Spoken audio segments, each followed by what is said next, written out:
নারায়ণগঞ্জে নির্মিত হল প্রথম জুলাই শহীদ স্মৃতিস্তম্ভ।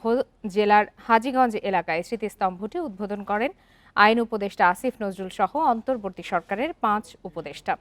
শহীদদের প্রতি শ্রদ্ধা জানিয়ে ফুল দেন তারা। স্মৃতিস্তম্ভের ফলকে ২১ জন শহীদের নাম উল্লেখ করা হয়েছে। এ সময় ডক্টর আসিফ নজরুল বলেন, আন্দোলনে যেভাবে বীভৎস হত্যাকাণ্ড হয়েছে তার বিচার হবে। শহীদদের আত্মত্যাগ স্মরণ করে পরিবেশ বিষয়ক উপদেষ্টা সৈয়দা রিজওয়ানা হাসান বলেন, শহীদদের আত্মত্যাগের মধ্য দিয়ে স্বৈরাচার মুক্ত হয়েছে দেশ। এ সময় শহীদদের আত্মার মাগফিরাত কামনা করে দোয়া করেন সবাই। এদিকে কুমিল্লা আলেখারচর বিশ্ব রোড এলাকায় সকালে স্মৃতিস্তম্ভের ভিত্তি স্থাপন করেন জেলা প্রশাসক।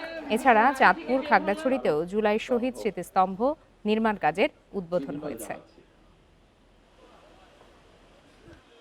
যারা জুলাই হত্যাকাণ্ডের জন্য অভিযোগ করেছে, মামলা করেছে, তাদের বিরুদ্ধে অন্যান্য পক্ষ বিভিন্ন শত্রুতামূলক মামলা দিয়ে তাদেরকে বিভিন্নভাবে হেনস্থা করার চেষ্টা করছে। আপনাদের তাদেরকে সর্বোচ্চ প্রোটেকশন দিবেন এটা আশা করি।